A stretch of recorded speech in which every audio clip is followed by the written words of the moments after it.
purposes. And seeing none, I'll conclude the hearing on House Bill 2054. We will move into Representative Hicks's bill, House Bill 2704. Before we begin, how many people are here to testify in support? Much everybody. Anybody to testify in opposition?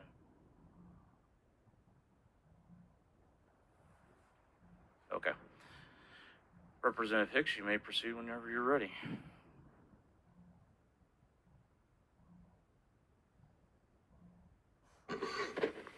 Thank you, Chairman, members of the body. First off, thank you today for being here so early, especially on such an important issue to our state. As you know, this is something that's been coming for a long time. I think a lot of us have realized it and seen it. You have all read the text of my Cannabis Freedom Act, the bill summary, and seen numerous news articles. And for the record, I am State Representative Ron Hicks, and I represent District 102, St. Charles County. In those news articles and emails from constituents about the bill, hence I direct my introduction comments here to some of the larger issues surrounding this proposal. My proposal here is to legalize cannabis in the state of Missouri. And it's not something that I think we should take lightly. We need to vet this. We need to study it. We need to talk about it. And this is something I feel that the body needs to do, the legislators. And one of the reasons I feel that is because of the simple fact that you're going to hear from members of this state or citizens of this state on both sides of the issue. But the one thing that I know for sure is that just like every one of you sitting here, we represent a very large number of Missourians in this state. And I don't want to take anything away from an initiative petition process, but we have a medical marijuana industry in our state right now due to the initiative petition process. And I'm sure that every single one of you sitting here has received some type of an email or has heard from somebody in this state about the rollout of that program, whether it was dishonest or not fair to someone or it was rolled out wrong or whatever the issue. But the bottom line is no matter what those issues are, we as a body cannot fix them. It was done through initiative petition process, and we know how that works. It was placed in our Constitution, which is something that I don't think any of you are going to want to tackle. I know I don't want to go against our Constitution and against the will of the people. But the issue that we have in front of us is with the program that we have, we're not able to fix any of the problems that we see in our state or that even occur. So I have been working for quite a few years, even before the initiative petition took place. Some of you know this. I've spoke with you over the years on it. And I've never even attempted to file the legislation. And one of the reasons for that is I wanted to make sure that I had help. And not just help from the outside, but I wanted help from the body. I have taken members of legislation from members of this body over the last 4 years that I've really been looking into this. I wanted to even actually submit this legislation a couple years ago, but I was told the timing wasn't correct. Well, I don't think we have any better timing than right now to try to legalize cannabis in the state of Missouri, but to regulate it by this body. The people that sit in this building that represent 36 to 37 to 40,000 people each. And that's what I mean by when I say it's up to us. Because we're representing also the people that are signing those initiative petitions. But let's be honest here. Sometimes they don't even know what they're signing. Sometimes we don't even know what they're signing. But with this, we know exactly what we're doing. We put our hands on it. We ask for the citizens of Missouri to help us and put their hands on it. And that's what I've done with this. I actually have something here. I don't know if any of you have it, if I could get someone to just pass this out. But this is a list of all the legislators. Please, thank you. That is a list of all the legislators that I have proposed pieces of legislation into this Cannabis Freedom Act. This isn't about me. There's some very small pieces of language in here that are even mine. For me, this is more about the criminal justice reform side of it and rolling a program out that'll work for the state of Missouri. You're going to hear all kinds of things. You're going to hear things about Oklahoma. You've probably already read things about Oklahoma. I know I have. I've been sent things about Oklahoma. Even individuals sending me things going, do you want our state to look like this? And so I started looking into some things. And I don't want our state to look like that. I've even been dealing with some of the representatives in Oklahoma, asking for their help, just so that we do not end up like Oklahoma. But the one very important issue here that I want to point out about Oklahoma is they're working off of their initiative petition of medical marijuana. They have no framework for legalization, even though it's running rampant right now, and the black market is where you're going to find it. It is cheaper on the street right now to purchase marijuana than it is in a dispensary. I don't want to see that happen to Missouri. I know people are trying to point at this legislation saying that is what's going to happen. But I first and foremost want to tell you, the reason Oklahoma is stuck in what they are in, after speaking with the body over there, their legislative branch, is because they failed to act the same way we have in the past. And I'm asking us to act now. So in front of you, I have House Bill 2704, the Cannabis Freedom Act. And there's a lot of different pieces in here. There's probably members in this legislation that are going to shock you even, that have co-sponsored this legislation. And not just because I put a piece of theirs in it. The reason I put a piece of theirs in it is because it makes sense. We've been trying in this body to pass little pieces of marijuana reform for a long time. So I've taken a lot of little pieces from individuals in this body, some aren't even here anymore, and put it into one big bill. We don't like seeing big bills. It's a 74-page bill. And I even got asked last night. I asked, you supporting this? And they said, no, actually, we're here against it. And I said, why is it? And he said, it's a 74-page bill on marijuana. And I said, exactly. I said, but have you read the bill? Because really, on the marijuana side of it, we're decriminalizing marijuana in this legislation. But most of those bills are members of this body's legislation, ours. That's where a lot of the language comes from different parts around this state, from different individuals around this state that are representing 36 to 40,000 people themselves.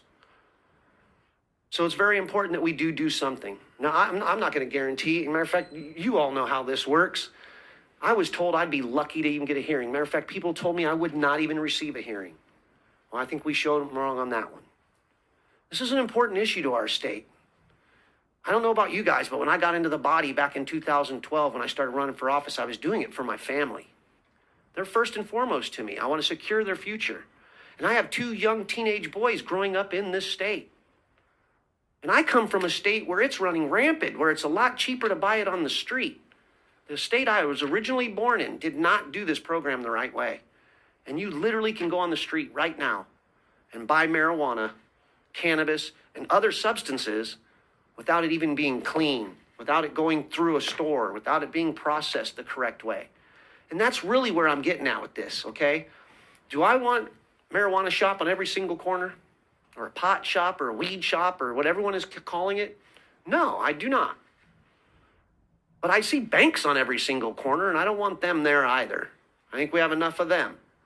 Well, the bottom line is it's a business, and we can't hinder them. We can't stop them from being in business.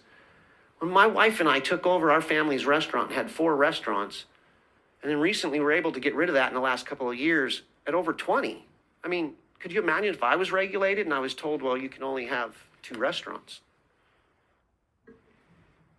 I don't want to regulate it as far as putting caps on things. I want to keep it a free market. I want to keep it to the people of Missouri, but I also want to do it with a regulatory framework so that we can keep it in a cage and it doesn't run rampant. I want, if it's going to happen, I want my child to go into a dispensary so that whatever he purchases, I know I'm not going to be seeing him flopping around on the floor because there was some substance in it. A clean Missouri product is what I'm looking for. We have clean Missouri products right now. I don't want to take away from the initiative petition program that brought us our medical marijuana because, again, we failed to act as legislators on that. I've sat in this body, like I said, since 2013 as an elected official, and I've seen stuff like this come through this body many times. We fail to act. The people of Missouri are going to pick it up. Sometimes, like I said, they're signing and not even knowing what they're getting. They just know they want the end result. I, too, want the end result, okay? It's coming no matter what, but I'd like for us to be able to control that. I had a whole long speech right here. I think I started with it, and that's it. I didn't go with anything else. I'm sorry for the person that helped me write it. But this is more of a passionate thing now. It's not about what we can write on paper and what we can do. It's about what's right for the state and right for the people and the citizens. You want an initiative petition, pass it. You want to keep minorities and other people from owning businesses in this state, pass initiative petition. I spoke with some members last night from another group that are fighting this legislation because they'd like to see the initiative petition. And I asked them about caps and other things, and they talked about caps. And I said, all right, so I capped my legislation. One of them said, that would help a lot. And I said, so I cap my legislation, and I allow you that are already in the industry to get a license. First and foremost, you're front of the line, get a license. How many licenses is that we give away right off the bat? And if we put a cap on it, then what's left? How does a minority member of this state, a minority individual in this state, open their business in this industry? Show me them now. I only know of a couple of them. Go to the meetings. So I ask that we do this the right way the first time. And I'm here to tell you, I know this is the last chance we have while I'm in this body. Again, you've heard it, some of you. It's my last year in office. Am I tackling this because it's my last year? Yep. And it just happened to be the timing is right as well. So I leave it up to us. Let's do what's right for the state of Missouri. Let's stop ignoring. I mean, how many times have you been told we've done nothing and acted on it? Let's stop. Let's do something about it. I don't want to take away the initiative petition process. You don't see me boasting on it and all that and filing legislation to get rid of it. Will I support some of the legislation out there? Yes. But I also feel that we have a job to do here. And if we send out the right message, we can do that job without needing the initiative petition. With that, Mr. Chairman, I'm going to go ahead and close because this is passionate and I could go on for probably another hour or two, but we have things to do today. And the first thing I'd like to say is, and I want to go on record saying it, and I want to thank every single member of this body that has sponsored this legislation. I really appreciate that. From my heart, thank you. Further questions for the representative, Representative Bland-Manlove? Thank you, Mr. Chair, to inquire. Proceed. Thank you, Mr. Chair. Good morning, Representative. Good morning. So, I am in support of this legislation, and I'd like to kind of clarify one point, or just kind of put it on the record. My thought process is that initiative petitions happen because the legislator isn't paying attention to something that is important to the constituency. But once we are tracking, whatever issue that is, I think that sometimes it's better to pass it in the legislature because you do get to go through this vetting process where sometimes if it's an initiative petition, people just aren't versed, on the intricacies of the bureaucracy side of it, which is what we experience with the medical. So I wanted to state that on the record. I support this, and I support us taking a legislative approach to this now that we've already done it one time through the initiative petition process, and we saw how flawed, unfortunately, that was. I have a couple of questions. They're a little intricate, so I can wait, for maybe if DOR is in here. But if you will entertain. I'm fine with entertaining any question you have. Okay. Well, I'll ask you this one. There's one part that says use or possession of marijuana shall not impede on a person's legal right to possess a firearm.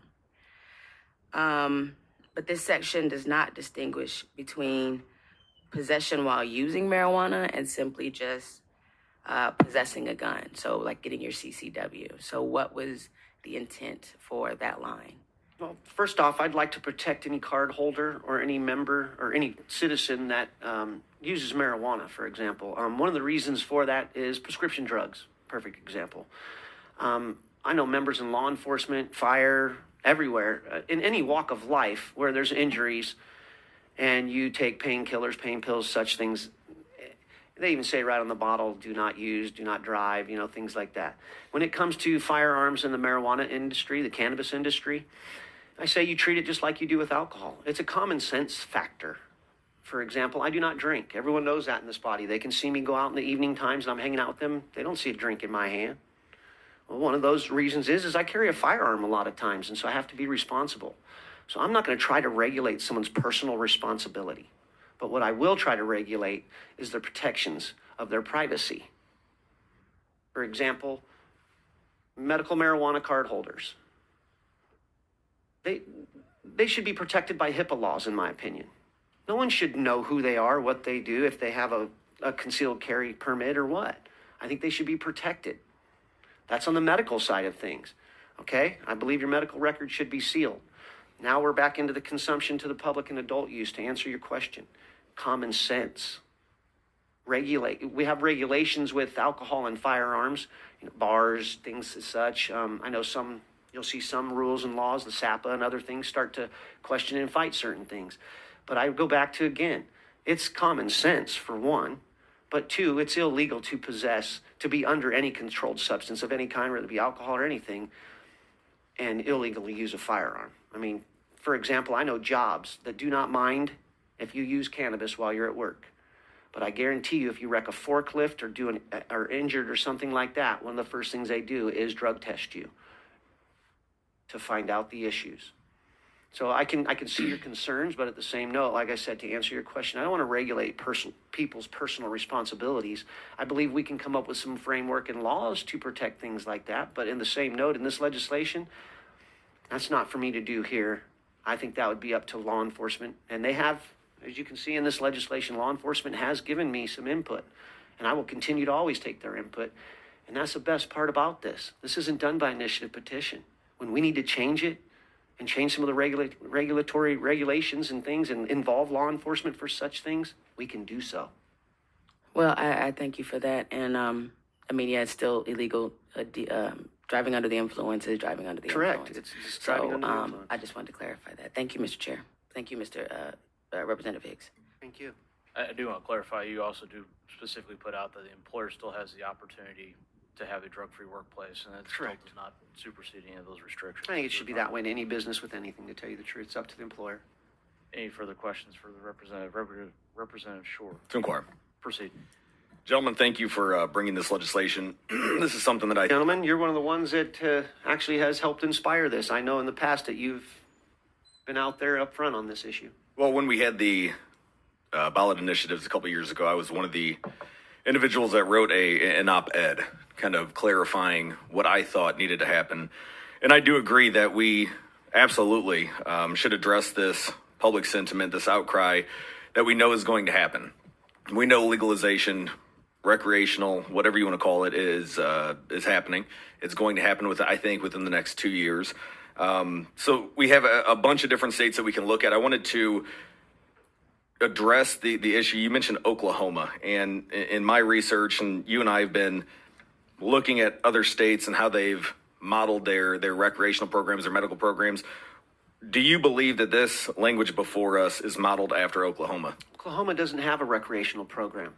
And I want to state that for the record. They do not, and I repeat, do not legally have a recreational program. Why did you mention Oklahoma? That's what Well, because Oklahoma seems to be the talk right now, because just recently a big article about $500 million worth of marijuana being seized and things like that. And that's going to happen. We're going to see. And another thing you're hearing about Oklahoma, and the reason I bring it up is you can go over to Oklahoma right now and buy marijuana very, very cheap on the streets. Way cheaper than you find at any dispensary, especially in our own state. And one of the reasons for that is there is no regulatory framework on that.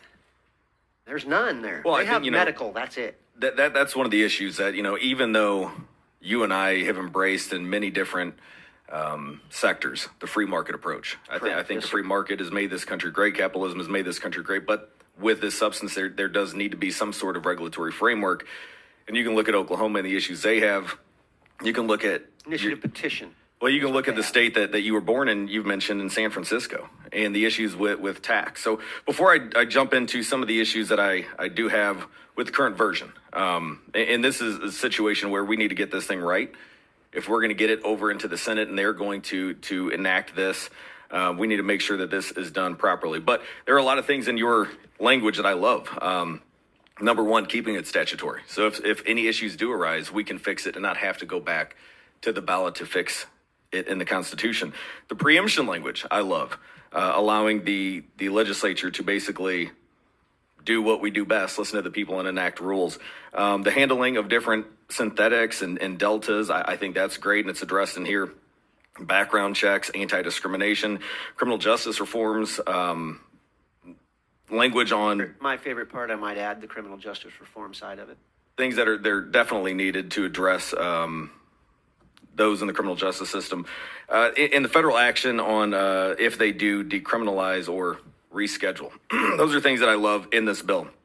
So some of the things that I would like to see addressed, the free market approach, as you mentioned, I think we do need to sit down and iron out any issues when it comes to those that have already been licensed. We have a lot of people that have gone through the process, whether you like the current framework or not, that have invested a lot of money and jumped through many different hoops to work with the department. And I think that they should at least have the opportunity to not have to go through that process again in a duplicative fashion. I actually agree with you. It's going to monetarily burden them in a way that, to me, I think it's unnecessary. So that's something that I think we need to do. I can agree with you on that one. Just so you know, I spoke with a young man last night who was 24 years old that shed a new light on this to me, and I thank him for that. Well, I know you're open to a lot of different amendments. Another one on the limitations of licenses. I think we do need to constrain that in some way, shape, or form. This is the only substance that I know of that is federally prohibited, but legalized in certain states. So there are some issues that we're going to have to tread lightly, especially with background checks and such. The tax is one that I'm very passionate about.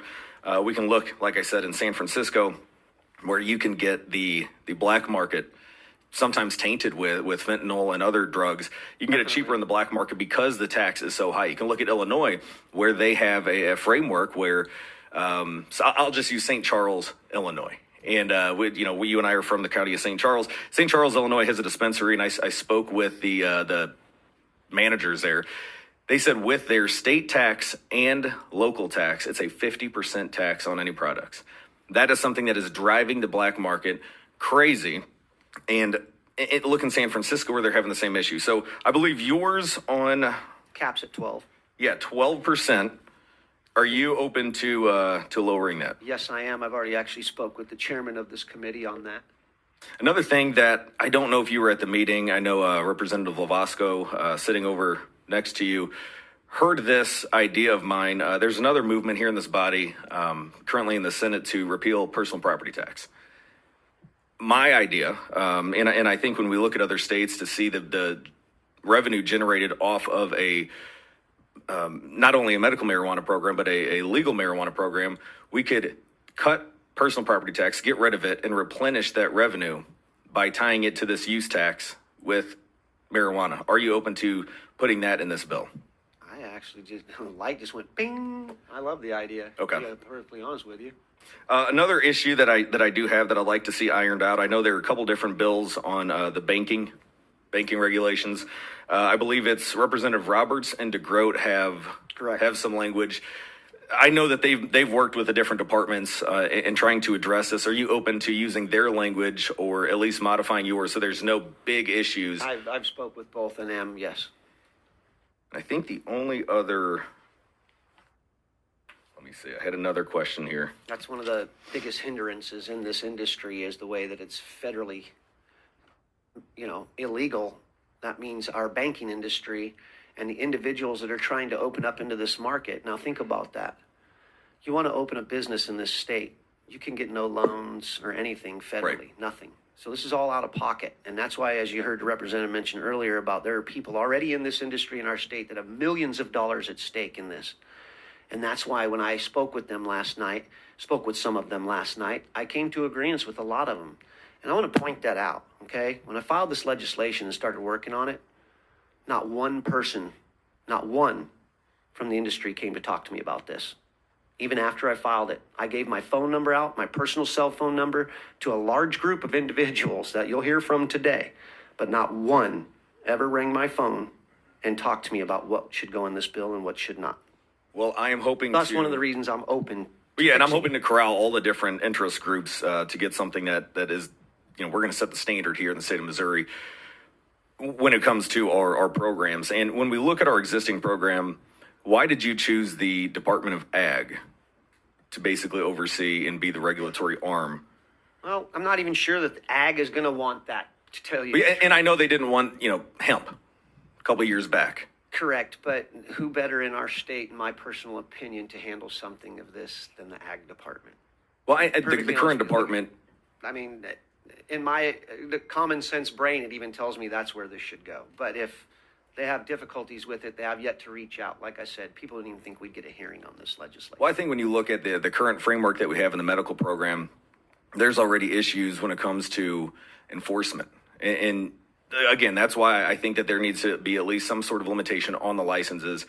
As of right now, when there is limitation on the licenses, there's enforcement to even figure out if the consumer protection pieces that were passed in the ballot initiative are being abided by. So that's, when you look at the Department of Ag, I saw another piece in here that creates an advisory board. Can you speak on why that would be needed? Forget what page it's on here. Well, I think one of the reasons is such a new industry in our state. I don't think just one individual or one lead or boss or CEO or anything like that. I think that this is such a new item to our state. Heck, it's a whole new business to our state that we should have an advisory board to go to on this. This way, too, it's not just one person making a decision. It's not just one person wrong. There's kind of like these committees. That's what we have them for. Well, you mentioned on page 40 medical use, and this is just for my clarification. When you mention medical use, is that keeping the current medical marijuana program? Yes. I do not want to touch the current medical. As a matter of fact, in this legislation, I do not want to touch our current medical marijuana program. So we would have, I want to do, for clarification, we would have the Department of Ag on the rec program. We would have another department on the medical program. And then we would have on page 49, the Marijuana Advisory Council creating lists of food safety standards. To me, and this is just, again, I'm very supportive of many of the ideas in here, but I think there's a lot of these regulatory arms.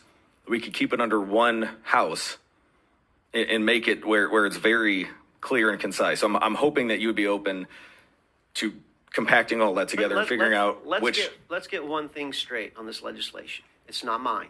I'm open to anything. Perfect. I will sit and talk with any member of the body, not even people that aren't even sitting on this committee, or any member of or any citizen of Missouri. This isn't me. I have a couple pieces of legislation in here, yes. Like I said, the biggest thing for me on this is the criminal justice reform side of it.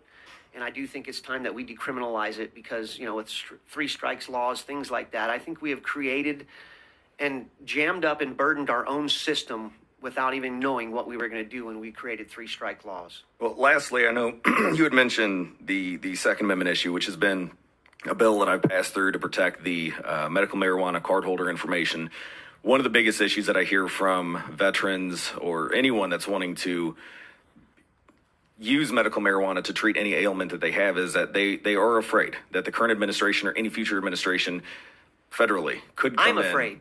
Absolutely. I don't hold a card because I'm afraid of what the government's information, they'd have our information. And you would be fine sticking my information or my legislation in there that would protect the cardholder information from ever getting in the hands of the federal government? From ever getting in the hands of the federal government. I will protect every person's piece of private information that there is from the federal government on these issues all day long. Well, I look forward to working with you on this. Hopefully we can get it into the Senate within the next couple weeks. Thank you. Representative, when you reached out to the Illinois dispensary, did they tell you how much an ounce of marijuana would cost? How much it costs? No, but they did indicate that with such a high tax at the state level and the local level, it was making it very difficult for them to get customers, and they saw that the black market was growing. And the other side of the state, because that was St. Charles, I think that's closer to Chicago, but the western side, near Missouri, we have a lot of people that are going over there, so they don't care about the tax. And I think here we could create a program that would actually bring a lot of those in Illinois that are under the oppressive thumb, so to speak, of those cities and counties that are stacking the tax. I think a lot of the people would start coming here if we had a low tax recreational program. Okay, thank you. Any further questions for the representative? Representative Pfeiffer,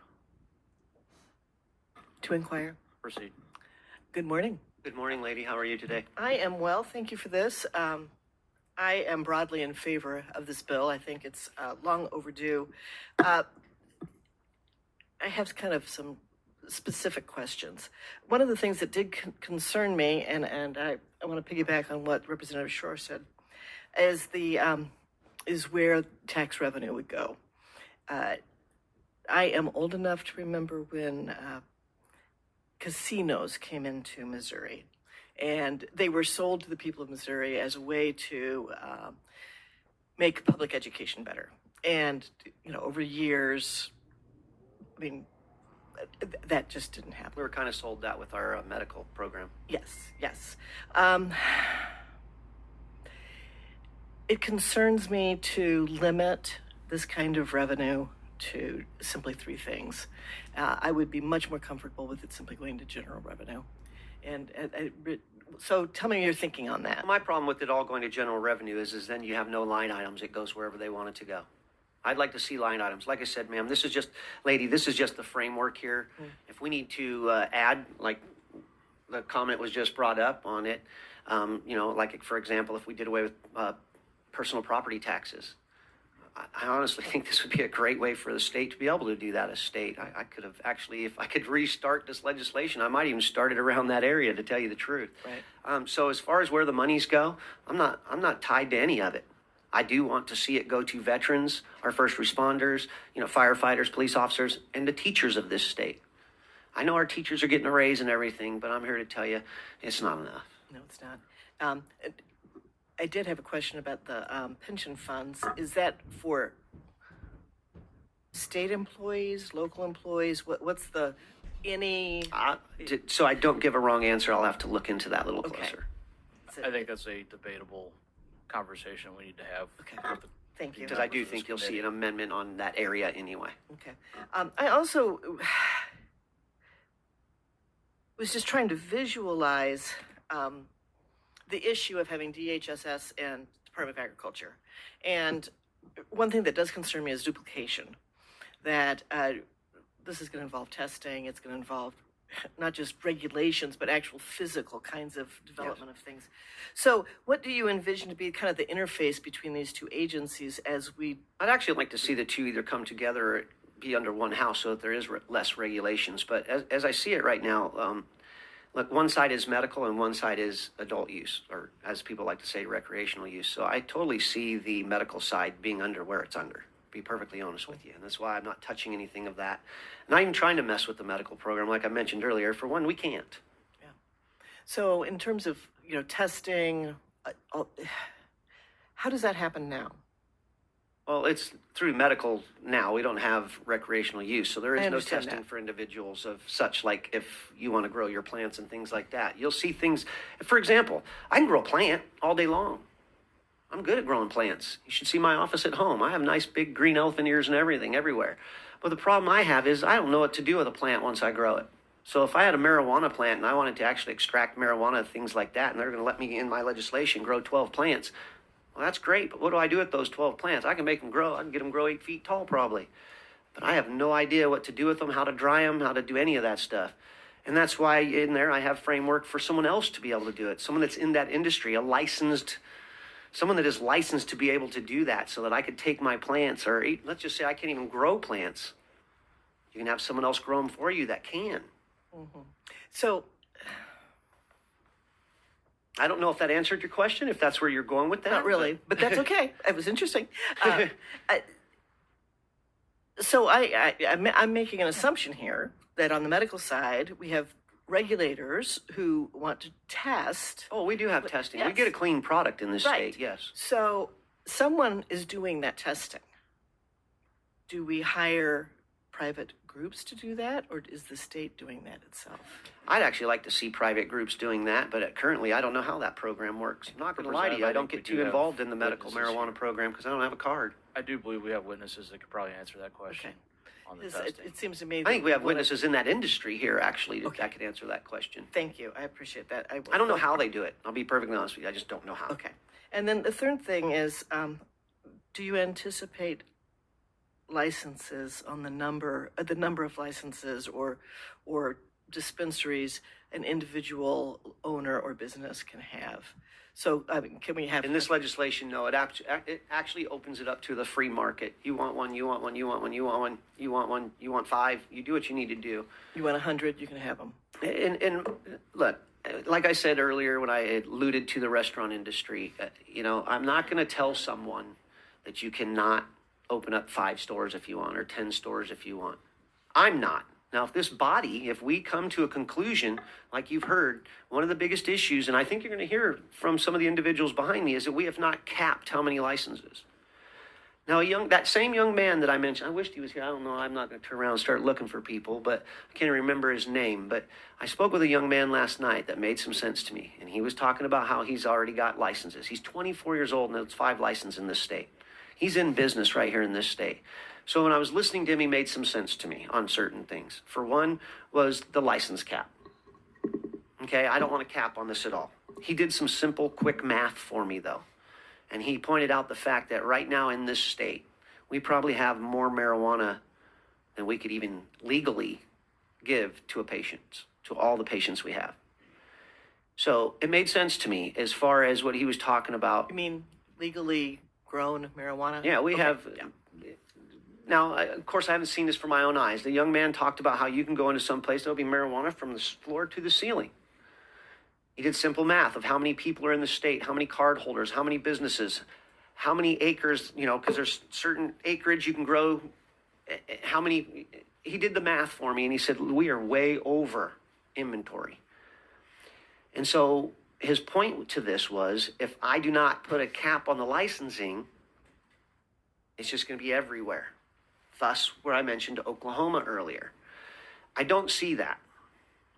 But what I do see is his point. So he would like to see that they get first dibs, maybe up front of the line. They're already in the industry. They already know all the regulations and the laws in this state. I can understand why they want that. And I could actually even, I'm in talks with that. I could see us allowing them to be license holders. I have no issue with that. At the same time, I'd like them to apply like everyone else does, but I could see, since they're already in the industry, they're professionals, they're already up and running, they have businesses in our state, how they could easily come into this program. But when I asked him about the cap, because he said he does not like the cap, mathematically is why he showed me it does not work. So I said, okay, then what's your number? Give me a number, let's cap it. What's your number? And of course, right then and there, he's not gonna be able to give me that number. But I was just looking for an answer. So he says, well, I don't know that number. And I said, okay. I said, I'm telling you right now, though. I said, after we do that, let's just say that we give everyone a license first, and then we leave the rest of the licenses out there, the remaining, if we capped it, for them to get. I said, how does someone that's a minority in this state get a license? And he literally did the puppy dog, like, it's a good point. So he and I are going to work on this. I gave him my cell phone number and asked him to call me. Let's work on this. Let's figure this out. You're the professionals in the industry. I'm the professional on this side. So let's work together and figure it out.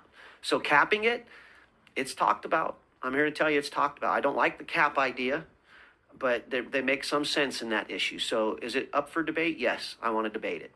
Okay, thank you. I've got one last question. Now, I have not looked at the IP myself, but I was told that in it there is a provision for money from the revenue of this to go towards helping people expunge their records if they have a nonviolent marijuana conviction. You'll see that in both pieces of legislation. They're just different types of legislation. Okay, so I've put my expungement pieces in the legislation as but well. do you look at us using revenue to help people pay for the process of expungement? Yeah, there's actually many ways we could do this. I think clemency is one of the easiest ways for our governor to do it, which would save a lot of time and money in the state right off the bat. Well, Automatic expungement. I've seen a lot of different states that use it. I mean, I know one that did one, I think in 2 days, they did 18,000 expungements just off a computer program. Yeah. Okay, thank you. Appreciate it. Any further questions for the representative? Being none. Thank you, Representative. Thank you, Mr. Chairman. And How again, many thank peop- you for your time. How many people do we have in support of that are testifying? If somebody would like to go find